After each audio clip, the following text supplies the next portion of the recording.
Greetings, terrestrials. Today is February 4th, 2021, and these are some strange times indeed.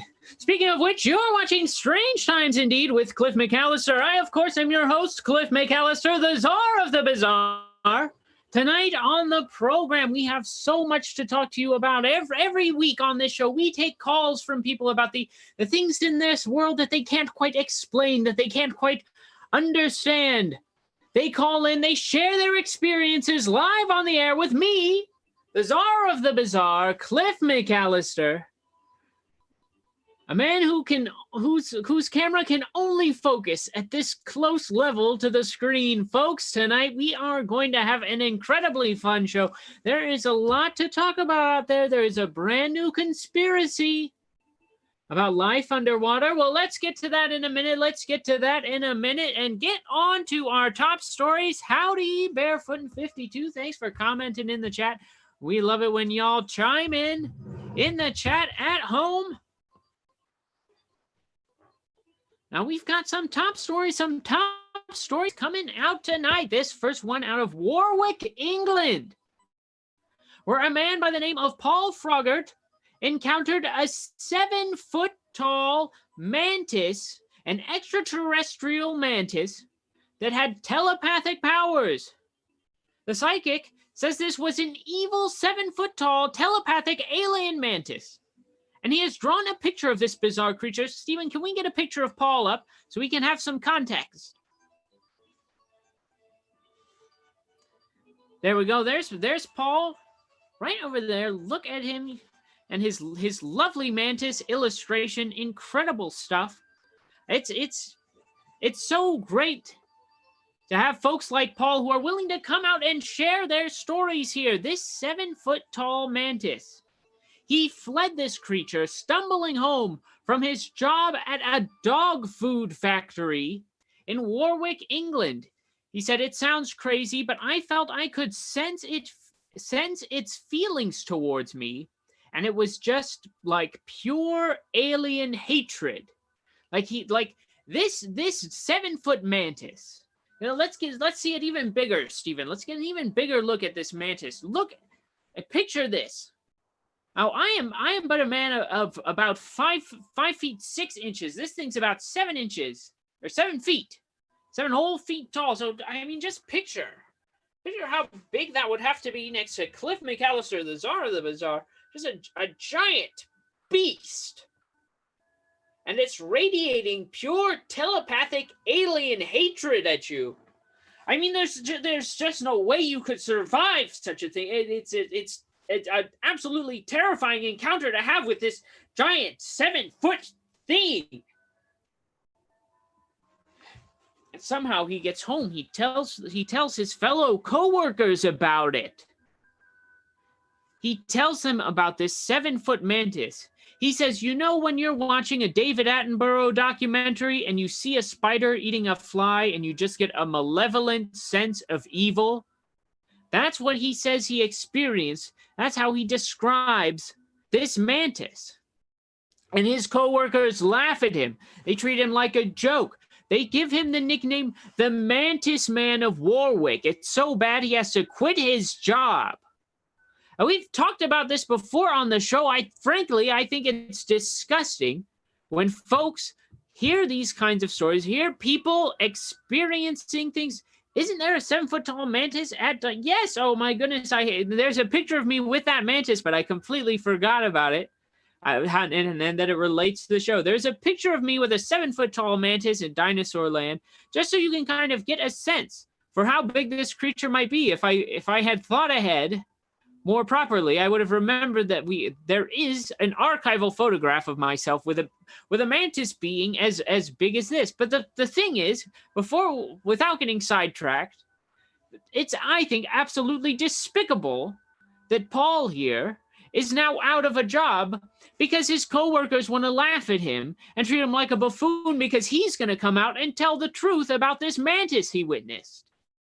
Here, Paul Froggatt, if you are watching, here at Strange Times Indeed with Cliff McCallister, we stand by you and we stand by your sightings. If you've experienced anything strange, unexplained, bizarre, paranormal, interdimensional, 7-foot mantises, you can call in here. This is a safe place. Paul, we think what your coworkers did to you was absolutely despicable. If you're watching at home, let's get some booze for Paul's coworkers in the chat. Write what you think ought to happen to his coworkers. Nothing awful though, nothing like too bad. Hope they slip in the toilet or something. But certainly, like, no threats of violence, please.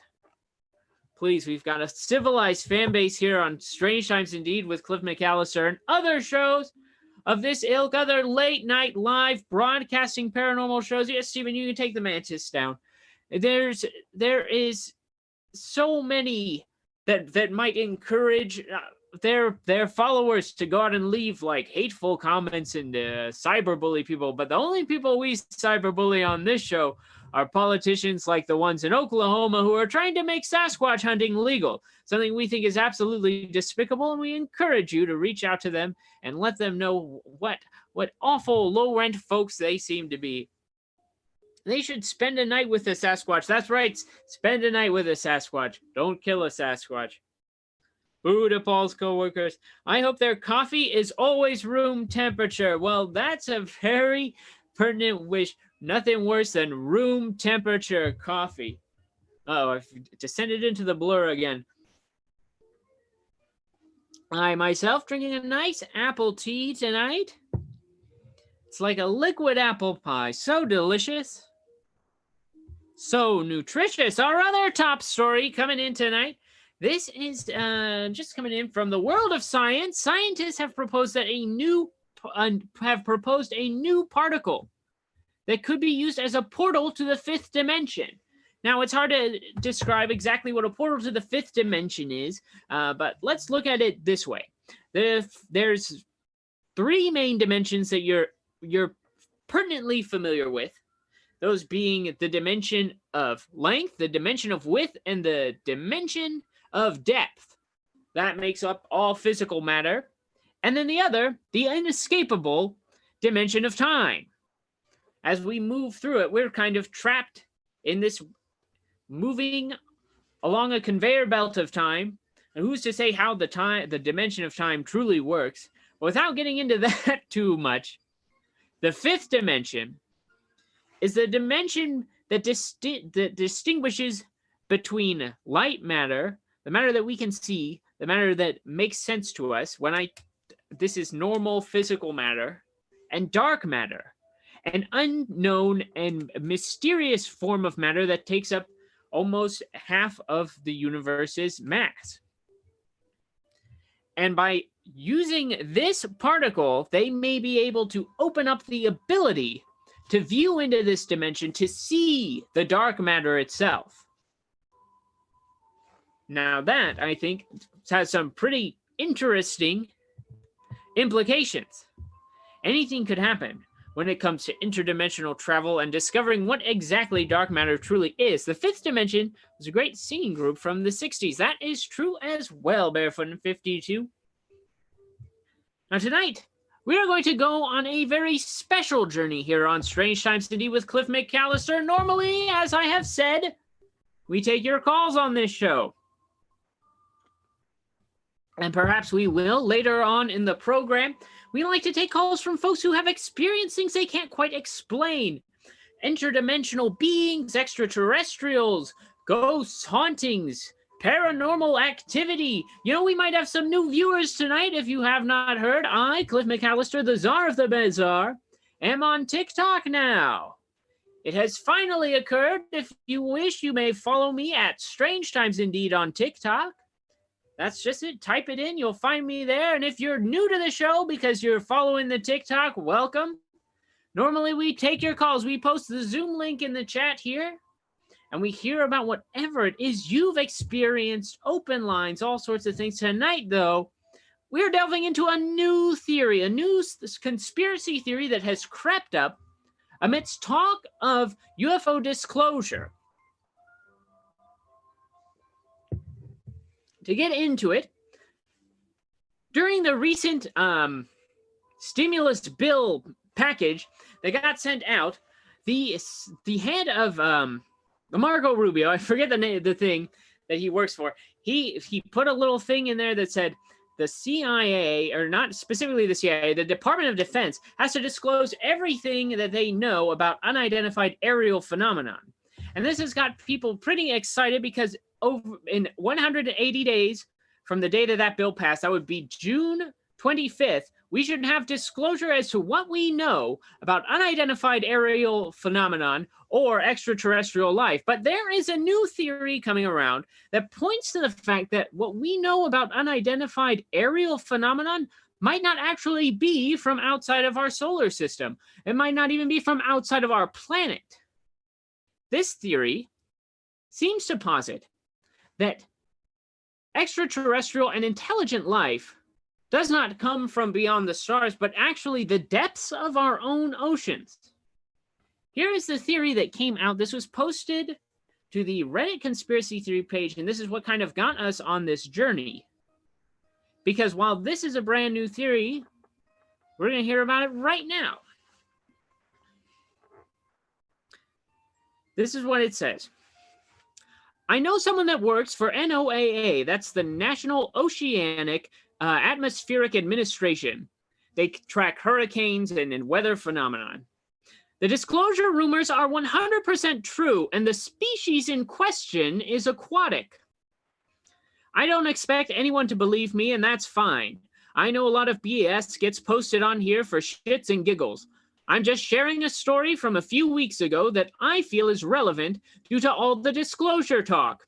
I have a college friend that landed a job working for NOAA in a pretty high capacity. I won't say more than that to protect their privacy.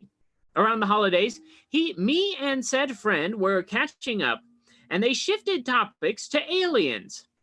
The friend is very level-headed, and we usually don't talk about stuff like that. We mostly talk about family and work. They asked if I believed in aliens, in which I replied, I'd like to, but we simply don't have enough evidence. Their expression perked up, and they said, I'm going to tell you something, and I want you to take me absolutely seriously. Okay, where is this going? I thought. They never seemed so intense in a conversation before, so I braced for some kind of huge personal reveal or something.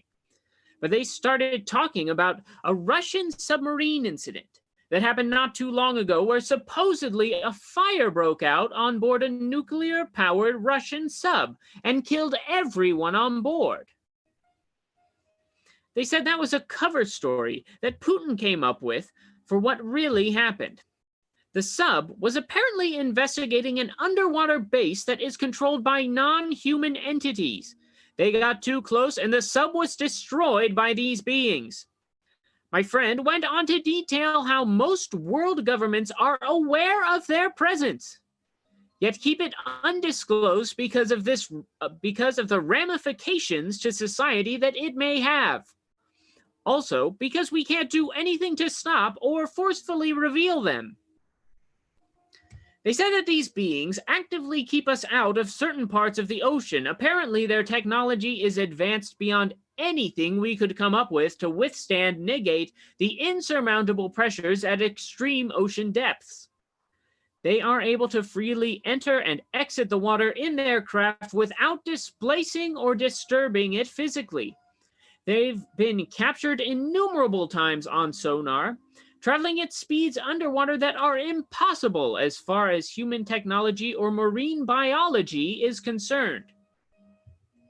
They also mentioned a place called Lake Vostok and said a very large base was discovered there under the ice and that Russians have control over the operation there.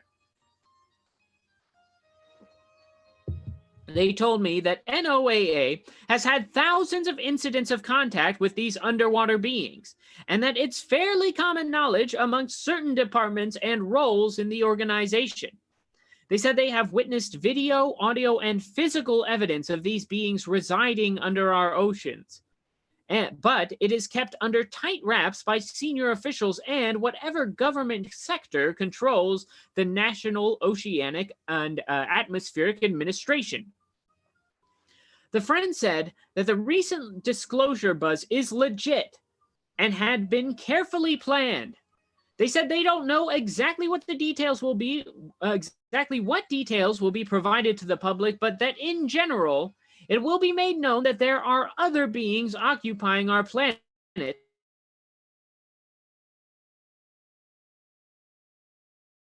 Cliff! Cliff! Steven, oh goodness. Oh my gosh. I've frozen. For one reason or another, someone's trying to silence you right now. It's quite possibly, am I still going out? You're glitching. I can hear you, but your video's glitching. All right, you let me know if the audio glitches out right, too bad. I'll let you know. Hopefully we can ride this wave out. This is quite possibly interference. This is quite possibly interference, dirty play. You've got to be onto something from the National Oceanic Atmospheric Administration. We are about to broadcast some pretty earth-breaking shit. Stuff that you could never imagine. Some kinds of things that are simply about to blow your mind. And the people at the National Oceanic Atmospheric Administration have known about this for decades. Not only have they known about it, but folks worldwide have known about it. Other countries have known about it. My friend, this is continued from this piece. My friend also detailed that they have been witnessed outside of these crafts, swimming in the ocean freely by submersible divers and cameras at the bottom of oil rig platforms. They are humanoid and resemble what most people would call the typical gray alien. Oversized head, large dark eyes, no visible ears, small mouths. It's not known how they breathe and move underwater. That's pretty much most of what I was told. They didn't give a date. They just said it will definitely be this year, according to what they have been hearing.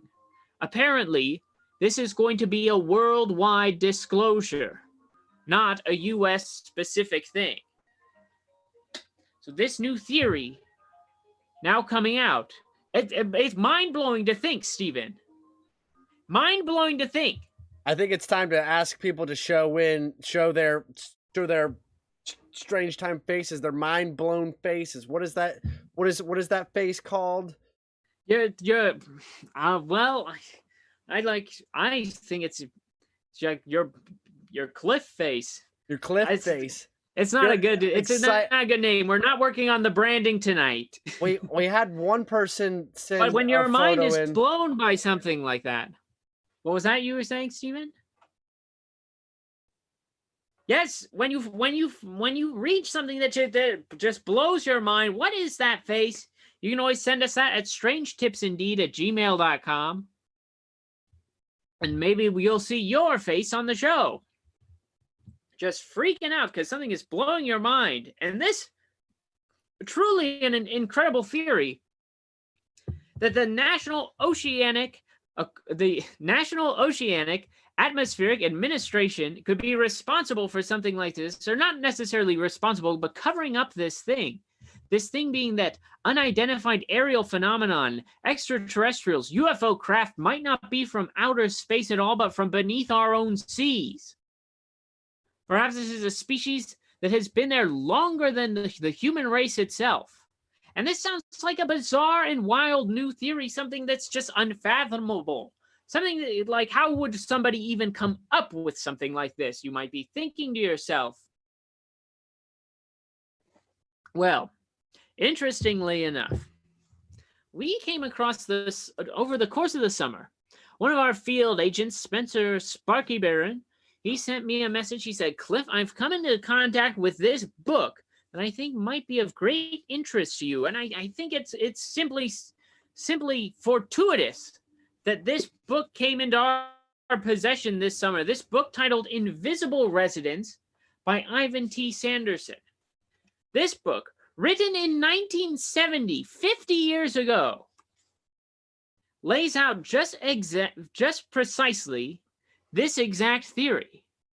that extraterrestrial, that UFO, unidentified aerial phenomenon, is something that stems from our own oceans, from something that stems from beneath our own seas. So it's wild to think that this insane theory that is popping up now in 2021 is the subject of a whole book. And it's something that we have perhaps been ignoring and overlooking for a long, long time. And that's certainly what Ivan T. Sanderson seems to be putting forth here. Let's see what folks are saying in the chat. We've got, what are your thoughts on these extraterrestrials existing in the ocean but presenting humanoid? Is it a chosen form?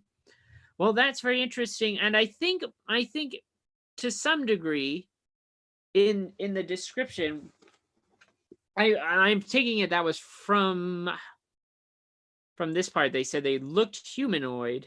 Yes, they are humanoid, but resemble the typical gray alien. There's a lot of different theories about different types of aliens, different extraterrestrial species.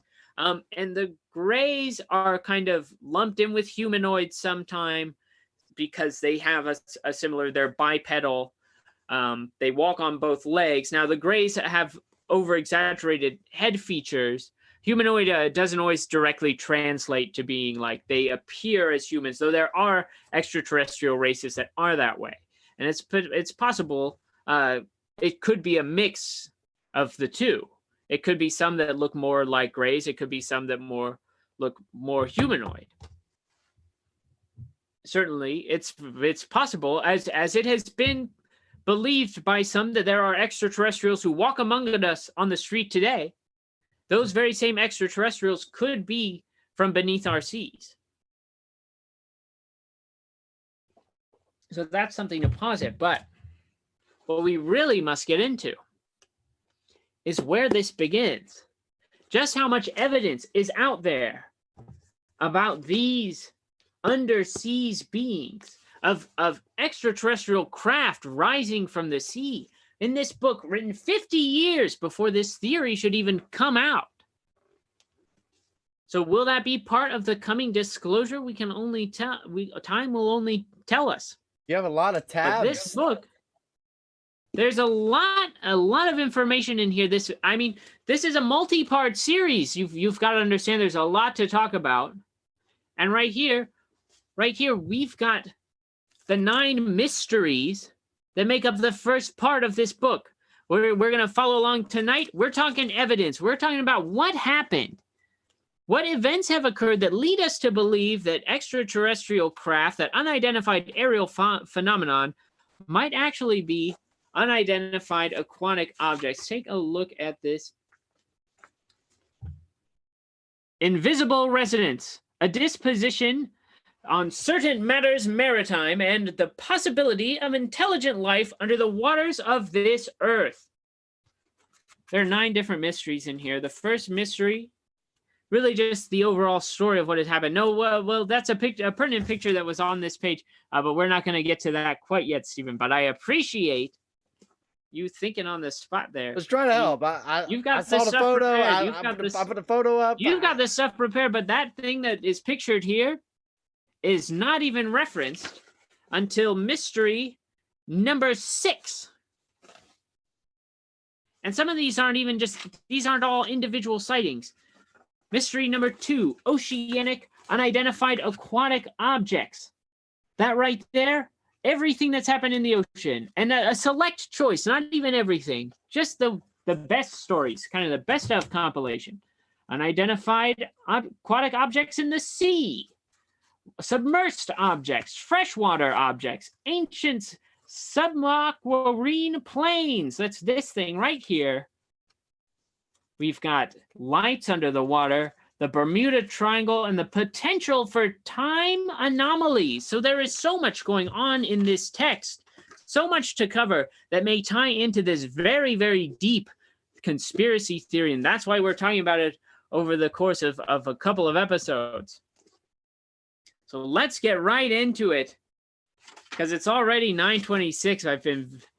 We've been keeping the time going so long. We've got a lot to fit in here tonight, folks. Are those Bigfoot toes? They are Bigfoot. They're little Sasquatch toes. Going right through our first mystery. of invisible residents, a disquisition upon certain matters maritime, and the possibility of intelligent life under the waters of this earth. Did you know that it may come as somewhat a shock to all of those good people to learn that by actual count, over 50% of all so-called sightings of UFOs have occurred over, coming from, going away over, or plunging into or coming out of the water? That this fact is known to officialdom manifests from their official publications, but they seem to have left this aquatic factor out of their statistical analysis.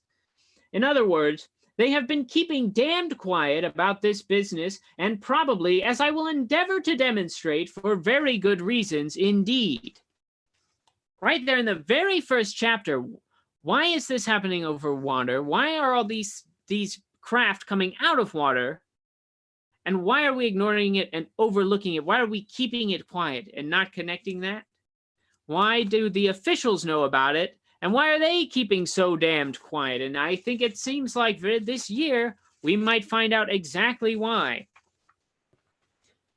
Now, our first mystery begins as such. One evening in the Antarctic, a Brazilian scientist by the name of Dr. Rubens J. Vilela, seconded to the U.S. Navy's Operation Deep Freeze and aboard an icebreaker, was literally jolted out of both his body and his mind by a something that suddenly came roaring up out of the ice through no less than 37 feet of ice and went up into the sky like a vast silvery bullet.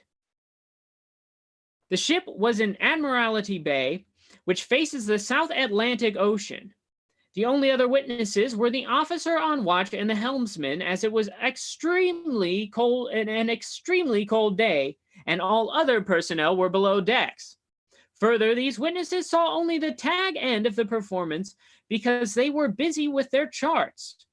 But what they did witness was quite enough. Enormous blocks of ice had been hurled high into the air and came cascading down all around the hole, burst through the thick ice sheet. And the water was rolling and apparently boiling where this thing had burst out, while masses of steam issued from both the hole and the descending ice. From Dr. Vilela's description, the spectators were apparently not amused, nor are we. First of all, this is the kind of report that aggravates everybody, and notably reporters, and for sundry reasons that I will take up in a moment. Second, it infuriates scientists and technologists, and possibly even the Navy, since the story was never officially confirmed. Finally, it unnerves the general public, and particularly the better informed and those inquiring minds. In fact, it is an all-around and damned nuisance to everybody. To begin with, this report was issued quietly, formally, by the U.S. Navy, but only to the Brazilian press, as far as I can ascertain. When the later published it, the European wire services picked it up, and it was promptly denied in official quarters. However, the Spanish-speaking Latin American newspapers reproduced it, notably in Chile. And from these airings, the North American wire services ran it merely as filler, and only once. Then everything returned to abnormal. Just like that. A bizarre thing, a craft breaches out of the Antarctic ice, and it gets published as filler. And nobody thinks that's wild or crazy. But in fact, it's very troubling that something should burst out of a 37-foot thick sheet of ice and blast into the skies. What does that? What is that? If not an unidentified aerial phenomenon, and yet it's coming from beneath our waters. Let's move on. Oceanic UFOs.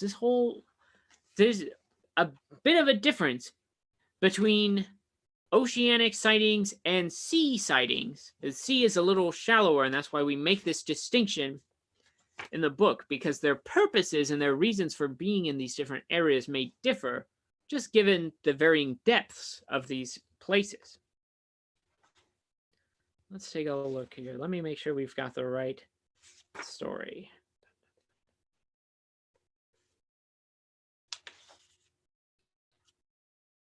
There we go.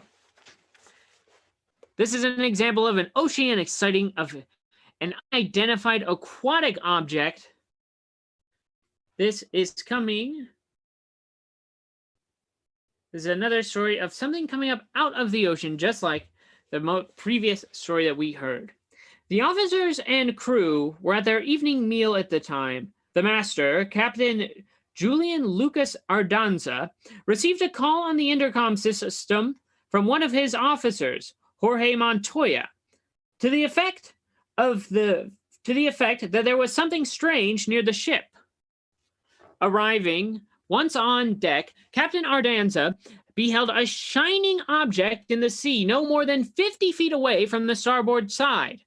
It was cigar-shaped, and he estimated its length to be about 105 to 110 feet. And it had a powerful blue and white glow, made no noise whatsoever, and left no wake in the water. There was no sign of any periscope or railing or tower or superstructure. In other words, no external control surfaces or protruding parts. The mystery craft paced the Naviero for 15 minutes. Captain Ardanza estimated its speed at about 25 knots as against the 17 of his own vessel, the old Liberty-type ship built in the USA.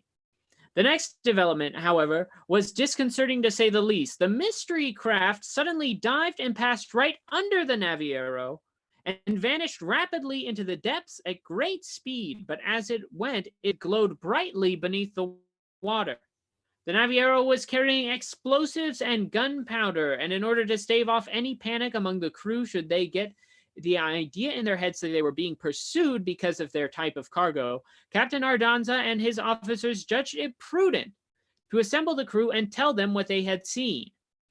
In the subsequent interviews with reporters from the Argentine press, the captain said that during his 20 years at sea, he had never seen anything like that before. Chief Officer Carlos Lascas described the object as a submergible UFO with its own illumination. The possibility that the object seen was a whale or a conventional type of submarine is ruled out.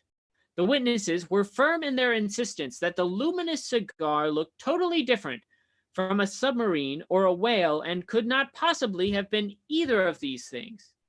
The case has been classified by the Argentine mariners authorities as an unidentified submarine object.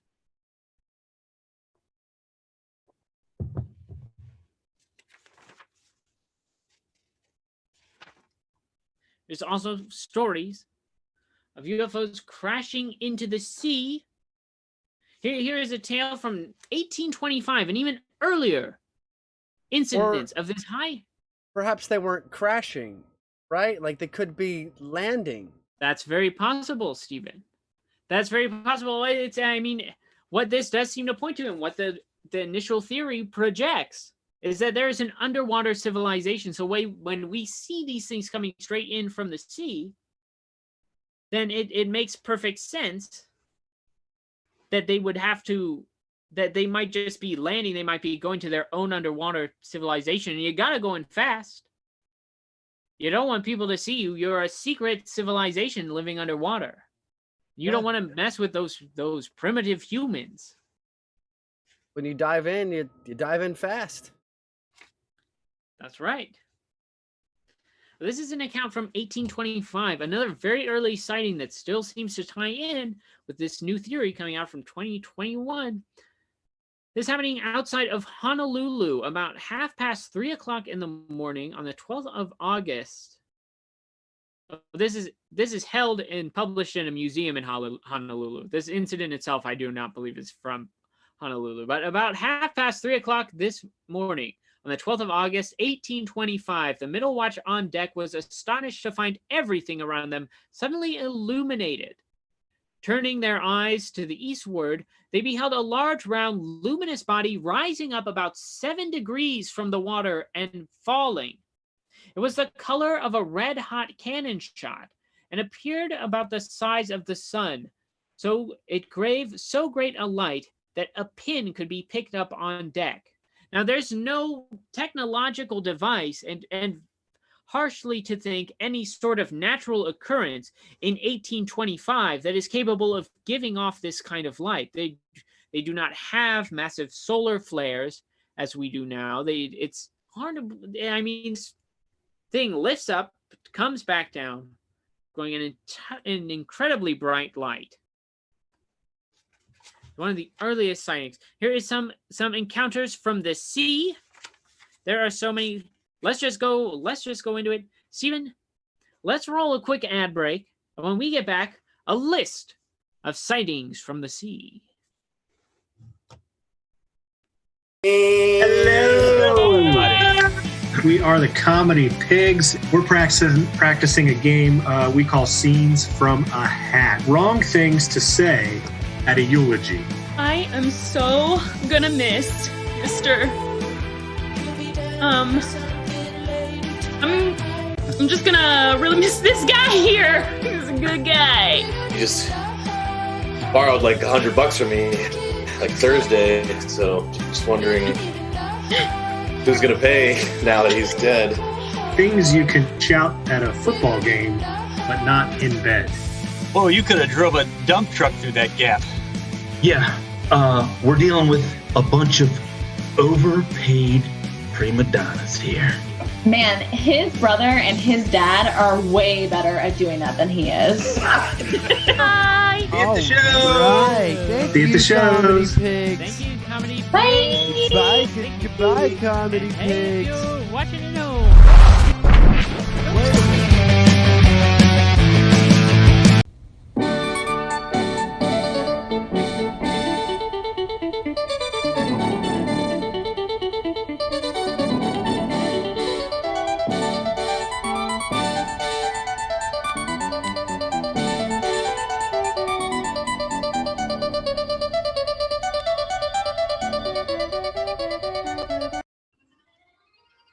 Welcome back, terrestrials. Today is February 4th, 2021, and these are some strange times indeed.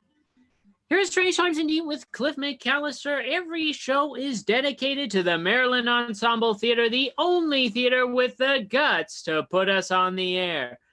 Right here on twitch.tv/MetComedyNight, you can find tomorrow night at 9 o'clock the Comedy Pigs performing their signature short-form improv show.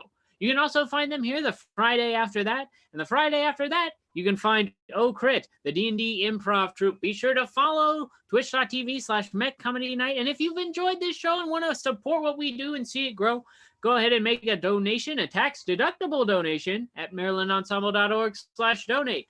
If you're enjoying this show and you are watching on Twitch, hey, did you know that there is a special channel point that you can buy that lets you applaud? It puts the applause right on the screen. It's like being in a real theater in a way, but you have to spend channel points to clap. Is that right, Steven? Is that a good plug for the technology? That's perfectly right. Steven spends so much time on this, and I do not understand how it works. I just come here and tell people about extraterrestrial craft. I don't know how people don't know how to do it necessarily, but really, there's this like little circle thing that you kind of collect channel points, and so like I can press. Will you the light adjust? It won't adjust. I can press this little circle thing, and it says applause, and then I can type a message in like, what am I applauding for? Let's say I'm applauding for Cliff. And I'll say. Well, that's very touching. Well, who else would I applaud for? Well, you can always applaud for yourself, Steven. It's always nice to give it. You don't have to get too big of an ego, but it is nice to give yourself a little pat on the back every now and then. Whoa! Look at that! Look, you made that happen. You did that applause, and you made the applause happen. You should pat yourself on the back for putting that together. That's some high tech terrestrial technology. I'm from the bottom of the ocean. That's right. Perhaps you got it at the bottom of the ocean. Getting back into our main theme. Extraterrestrial craft coming out of the seas. Is it possible that this intelligent species has been with us all this time beneath the seas, and that our governments know about it and are just now getting ready to disclose this information? It's quite possible. Let's get into a list of sightings from the sea. This is just a sampling of some of the many, many sightings that have occurred over the years, or at least over the years when this book was written. There's a big gap of research between 1970 and now. We're just reading the book. We have not gotten to the point in reality where we are looking up every single sighting that has occurred over water. But here we are. In December 1950, an American seaplane tender, Gardner's Bay, was steaming up the channel from Incheon, Korea, where her personnel sighted two mysterious smoke-trailing objects which struck the water at tremendous speeds. Two huge columns of water rose about 100 feet in height at the point of contact. No aircraft could be sighted overhead, either visually or by radar. The Navy announced identification remains a great mystery, so impossible to tell what shot out of the sky and into the sea here, but didn't seem to come from any overhead planes. On the 1st of April 1952, an object resembling an airplane fell into the Gulf of Mexico, some 200 miles south of Lake Charles City, LA. This was reported SSSO Bermuda, and a search was instituted. Nothing was found, and no aircraft were missing. On February 1955, Annabelle Culverwell of Jerome, Arizona, was on the beach at Ocean Beach near San Diego. She reported that she saw a huge geyser of water at the rear end of what looked like to be a spaceship protruding from the top. The geyser subsided, and at the place where the geyser disappeared was a ring of what looked like woolly clouds. They did not move, even though a strong wind was blowing. On the 22nd of July, 1955, witnesses in Santa Maria, California, reported that a long silvery object emerged from the water. Then, there was the Washtub of Busan, Korea, seen on the 15th of January, 1956. The object was described to military authorities as being about the size of a large washtub and emitting a blue-gray glow. It was seen falling into the water about 50 yards offshore near Hyundai. It was early enough in the evening to attract the attention of a large number of Korean townsfolk. They reported that the glow continued for about an hour and a half before the object apparently sank into the sea. By this time, Korean National Police had arrived at the scene, and they in turn alerted U.S. military police corporal Ben Elliott, an MP, on patrol duty that night. He was on the scene quickly enough to observe the object floating in the water for almost an hour. He described its glow as being similar to the flames from burning alcohol or benzene. The glow, he said, appeared to be about the size of a large washtub, but the object itself could not be seen on the surface of the water. None of the witnesses expressed any desire to row out to the object for a closer look. As a result, it eventually sank out of sight and into the sea's depths, without being inspected. At this writing, no further reports concerning the object have been made.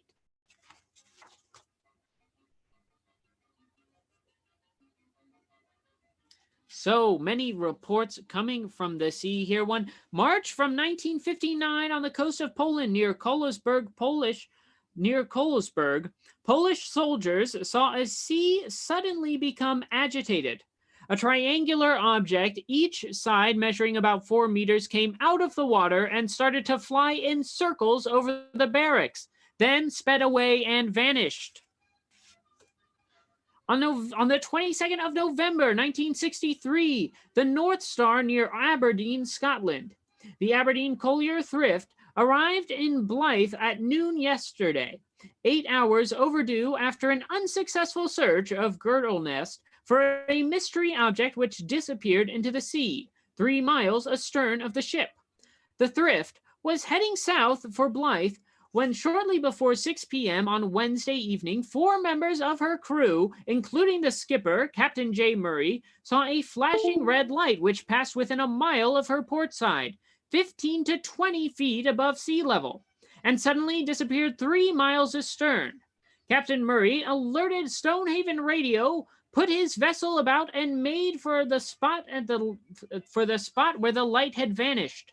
The collier had 2 radar contacts on her screens, but when she reached within a quarter of a mile of them, they disappeared. The Thrift searched for 3 hours, circling the area several times, and was joined by lifeboats from Aberdeen and Gordon and Shackleton and from RAF Kinross. Blah, blah, blah, blah, blah. It's all over there. Let's get going. So these are things in the sea. Meanwhile, there are submersible events going on. Sightings. Sorry, Cliff, I've been searching for that archive of picture with you in the Mantis, but could not find it. That's because it exists on my computer. Thank you, Barefoot52. That was from a recent expedition. No worries to do the searching for me. We'll have that on a future episode, I'm sure.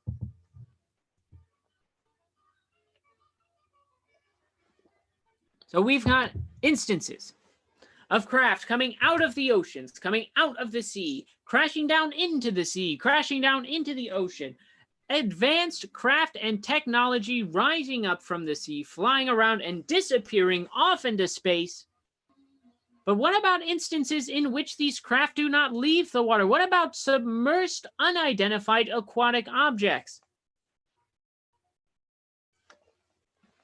Well, one such event occurred off the coast of Bodega Bay, California. The same have been reported from what I can call the shallows, but it is not until the end of the 1950s that this bit burst upon us, and burst it did. This succession was kicked off by a report of an incident off Bodega Bay, California, on the 13th of March, 1958, which stated simply that an undersea object which refused to identify itself was spotted by Navy pilots 50 miles northwest of San Francisco. Nearby, naval, air, and sea craft, including 11 destroyers from San Diego, mark you, were rushed to the area, but nothing was found. Among unsatisfactory reports, this takes a pretty high place. Destroyers dashing 500 miles just to look into such an incident would appear to be a rather exaggerated procedure. But then again, the details of the report may well have been garbled. It was just about this time that the Americans were getting really nervous about the Russians.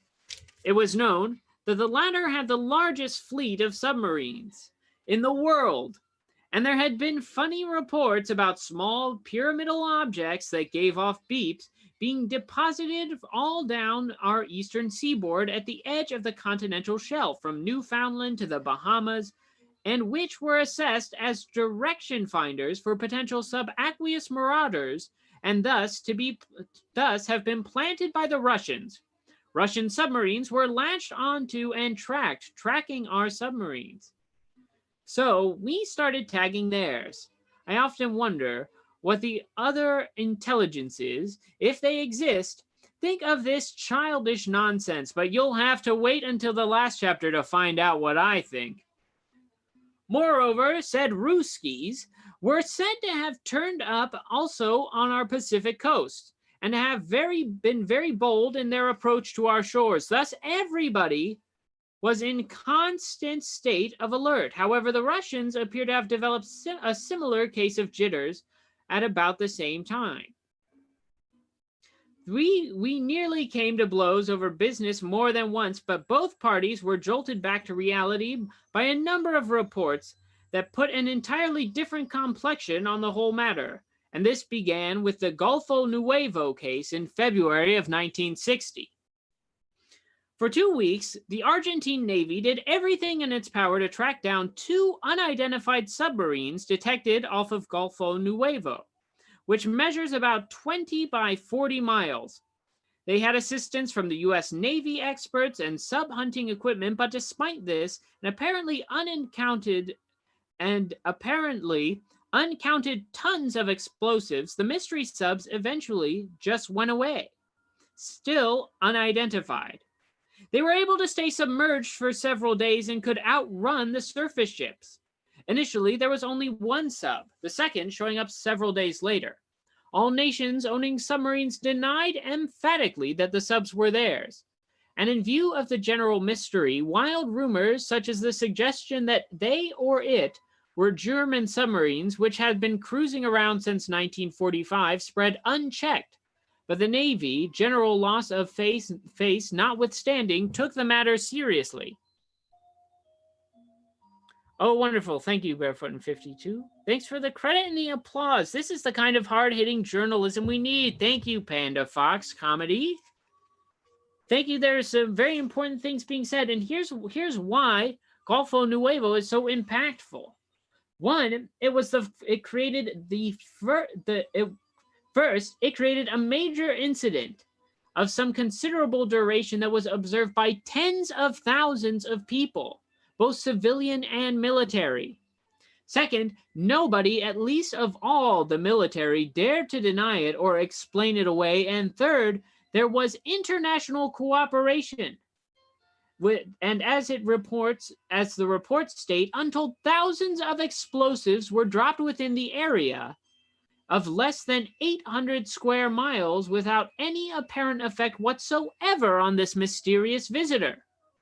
Fourth, the Russians got as bad of a case of jitters as did everybody else, and were almost as quick to deny that they had anything to do with this as they had later to discredit any notion they had anything to do with the assassination of President Kennedy. The Russians are not fools, and they do not want a major war any more than we do, despite all the saber rattling. And every nation owning so much as one submarine could well deny any complicity, because they all knew perfectly well that none of theirs could withstand the pounding that these things did. These submarines, these craft, blasted with explosives, and yet they still remain, they're still there at the bottom of the sea and just drift off on their own. Not really drift off, they drive off, they swim off, where they are their own thing. There's a lot of all of this is what Ivan T. Sanderson says here. A lot of this Ivan T. Anderson. We're just trying to get all the information to you so we can break down what it all means in the next episode.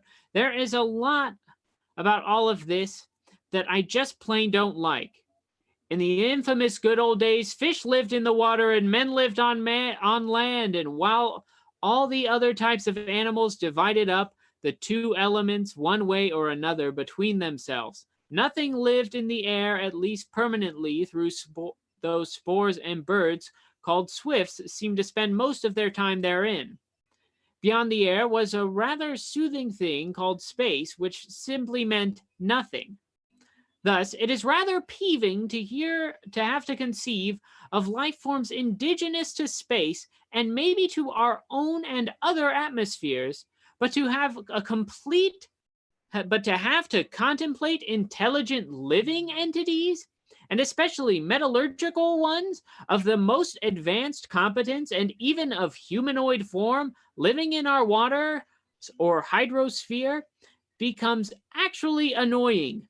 On the other hand, it is more than just tickles my sense of humor, and not only because my greatest delight is teasing stuffed shirt experts, nor even because I have been waiting nearly 30 years to say I told you so, but because it is just another wormhole in our coffin of egocentric, anthropocentric, and terracentric obtuseness.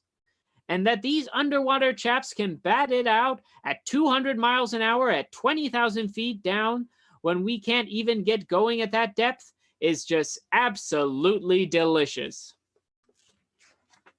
To be said, you're a loon. To be said, ready when you are for the mantis pick, Cliff. Thank you, Stephen. We'll bring that up. We'll bring that up when we close out today. My goodness, so many other sightings in Brazil. Here we go. This might be the one that. Well, let's get into this. There have been sightings in freshwater, sightings in lakes. there were sightings outside of, we're going to like speed round this, outside of a reservoir in New Jersey. It brought a big UFO craze. People were coming into New Jersey to see this thing. Ivan T. Sanderson interviewed one of the guards who worked, one of the military personnel who were responsible for keeping an eye on this watershed, because this was, of course, during the Cold War, and there was always fear that someone might poison the water supply or something like that. He's reported many sightings from that area. He said these mysterious lights and these lighted solid objects have been in the area for half a century.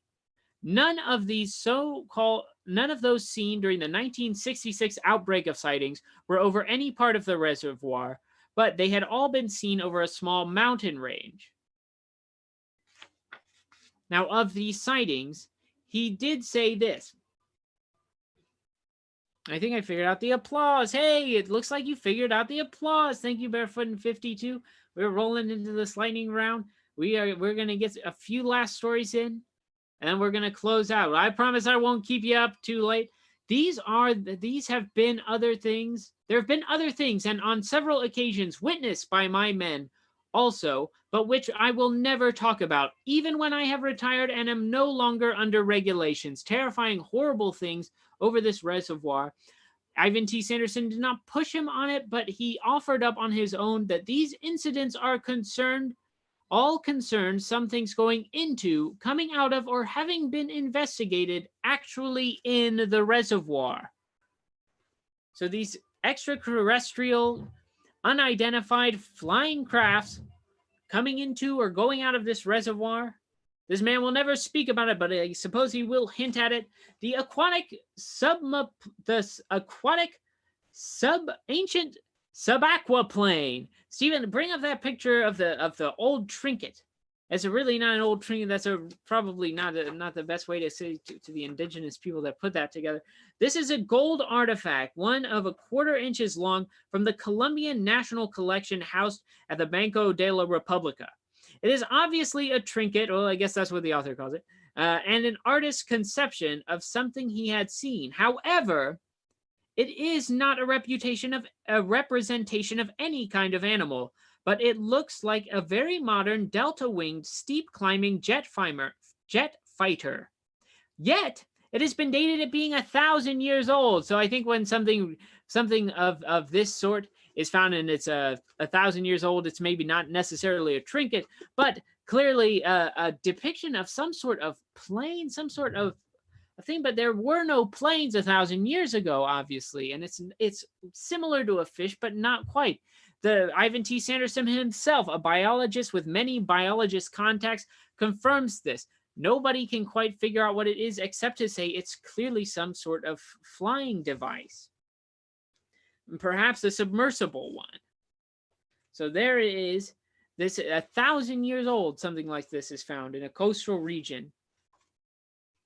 All right, so one other thing that might be tied into it as we wrap it up. This is the big kicker. This is some freaky stuff, because as I noted when we started this series, at the end of December 2020, one of the final events of the year, something very much that got overlooked because it was the holiday season, was a disappearance of a boat in the Bermuda Triangle. The Bermuda Triangle, yes, my friend Steven, you can take the picture down, is as powerful and active as it has ever been, and while it does not constantly take things, it does seem that there are rifts in the fabric there that may lead down to this other civilization, or may lead to a different time and space entirely.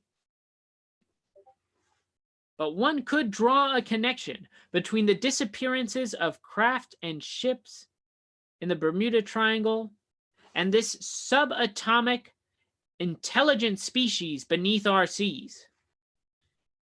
Here is what happened when several Navy planes disappeared on their way out of Fort Lauderdale Naval Air Station in Florida. This is the 5th of December, 1945. The incident has been written up many times, but there are some discrepancies among the many versions, all of which were first published in the most reliable newspapers. I take my facts here from Vincent Gaddis's version of the published book Invisible Horizons as being the nearest both to the official version and the better public reports. However, the very well-known radio commentator and more or less the original DJ, Art Ford, has now spent many years investigating all aspects of this case, even to tracking down and interviewing families of the lost men. He has run into some really extraordinary and disturbing facts concerning the affair. His book on the case is to be published shortly as of the time of writing this. So I will not go into further details. What is more, these would seem to concern more of the dilemma of officialdom than the incident of whatever natural phenomenon caused the disappearance of these planes and their crews. 5 TMB Avenger torpedo bombers left the Naval Air Station on a routine patrol flight. Each plane was operated by a pilot, a gunner, and a radio operator. However, on the occasion, one man failed to report for duty. On this occasion, one man failed to report for duty, so that group left one short. A further complication arose later because one of the aboard turned out to have volunteered for the Navy while underage and under a false name, but this point is later cleared up.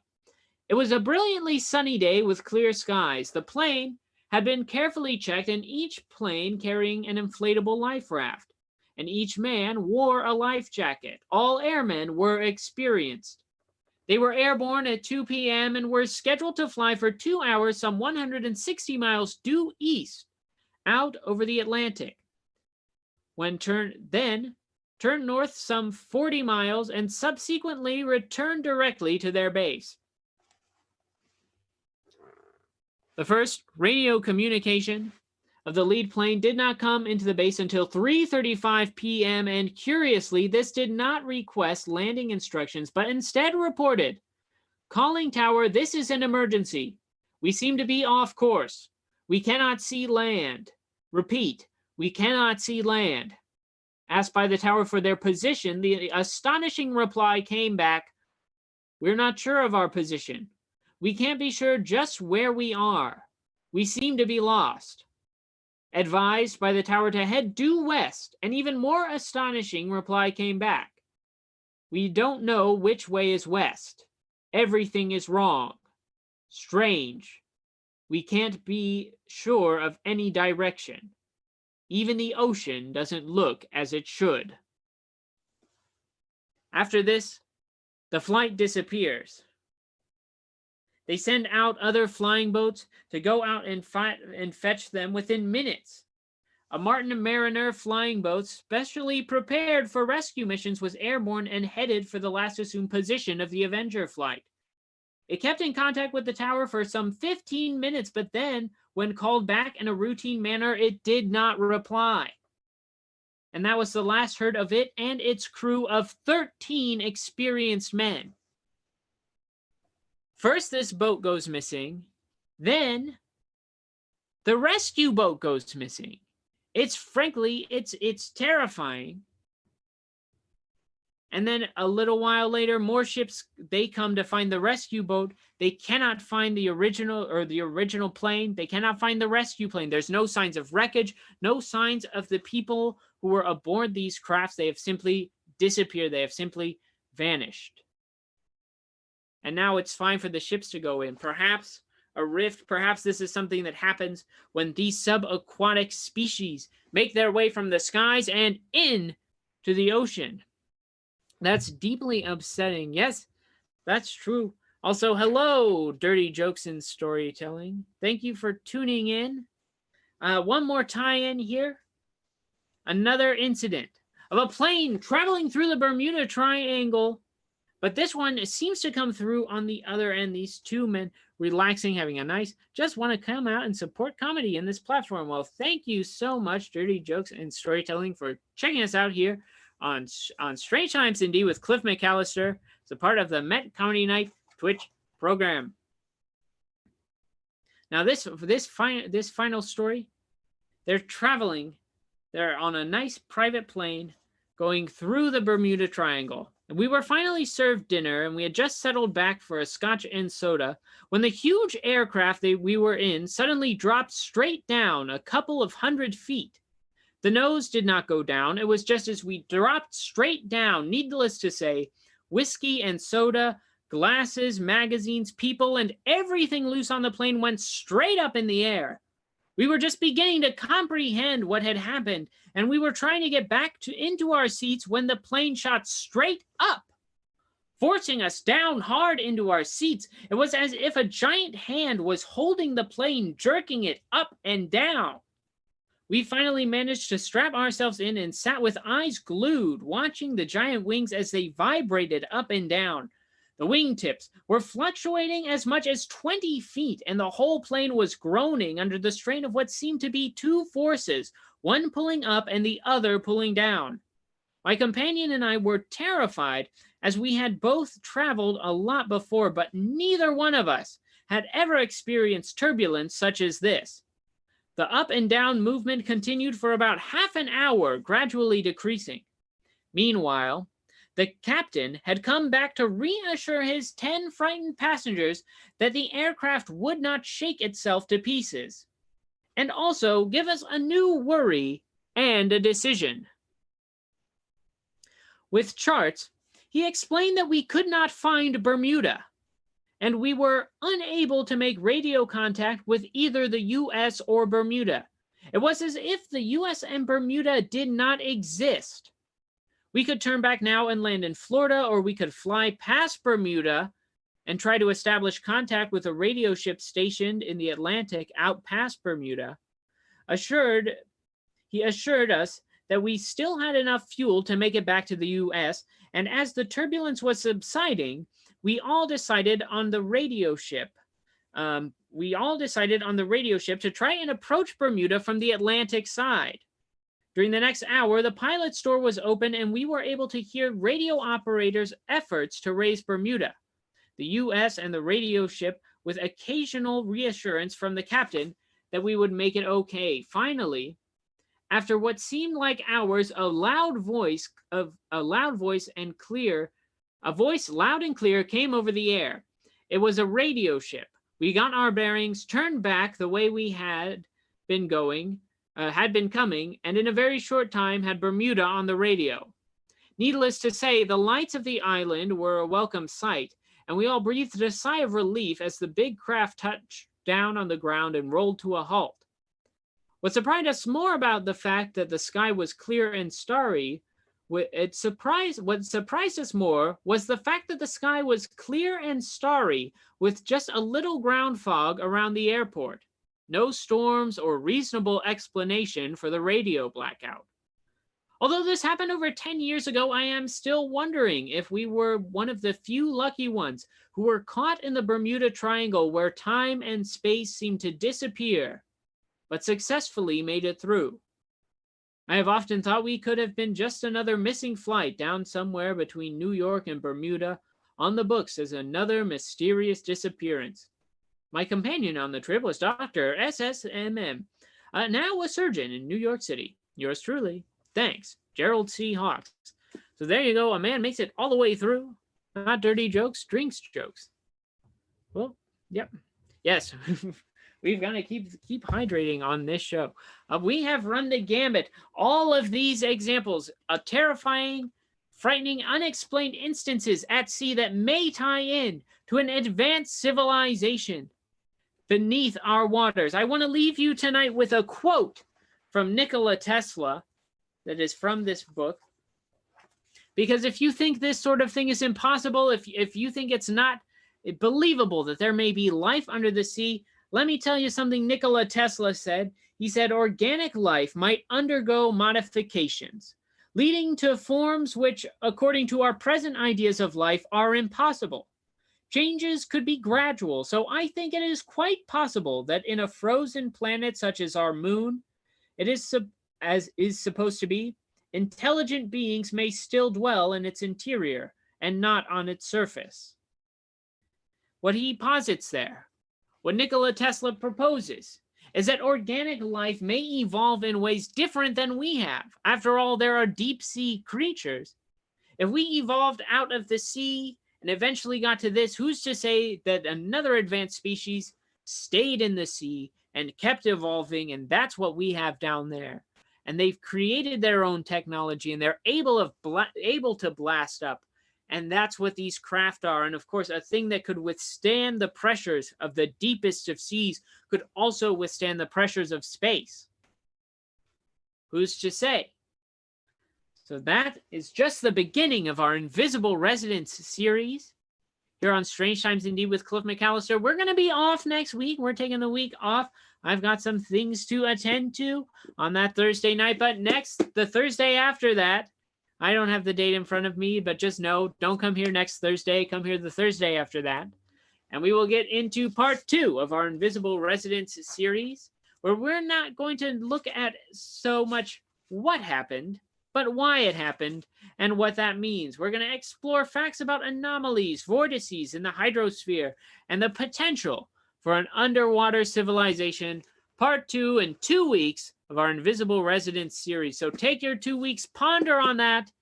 If you've experienced anything unexplained in the sea, if you have seen crafts emerge from the water that should not be there, that make no sense, go ahead and prep that story, or even write it, mail it to us at strangetipsindeed@gmail.com. Again, that email address, strangetipsindeed@gmail.com. We'll get that on the screen there for you in a minute. If you've enjoyed this show and you want more Cliff McCallister in your life, give me a follow on Instagram at Strange Times Indeed. Follow me on Twitter at StrangeTND. And guess what? I am now on TikTok, one of the cool TikTok kiddos. That's me, Cliff McCallister, the Czar of the Bizarre. Be sure to follow me there at Strange Times Indeed. I want to give a special thank you to the Maryland Ensemble Theater for allowing us this venue to put the truth out there into the world. The Maryland Ensemble Theater is the only theater with the guts to put us on the air. They've got the only guts. They're the only theater with guts in this town, and they're giving us the venue. Only theater. Guts. And At the Maryland Ensemble Theater. We have that photo too, Cliff. I don't want you to forget about. Oh, yes. And as we did talk about, I want to thank our viewers for sending this in. Barefoot52, I believe you did.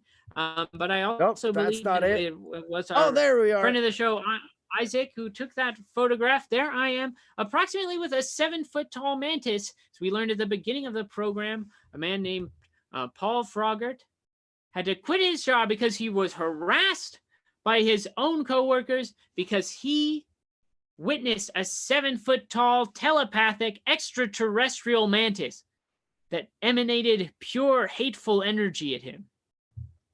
So Paul, if you're out there, if you want to share your story live on the show, please give us a call. Get in touch with us at strangetipsindeed@gmail.com. We'll set up an interview ahead of time for you, Paul, to hear your incredible mantis story. Thank you so much to our viewers for joining us tonight. It has been quite the journey into the depths of the sea. Thank you, Steven, so much for teching this show, for keeping those picks up. You are doing a fantastic job, my friend. Thank you, everybody who commented, who applauded. What a fun night. What an educational night. Well, I won't keep you any later than this. It is 10:15 after all on February 4th, 2021. For Strange Times Indeed, I'm Cliff McCallister, the Czar of the Bizarre. Stay strange, terrestrials.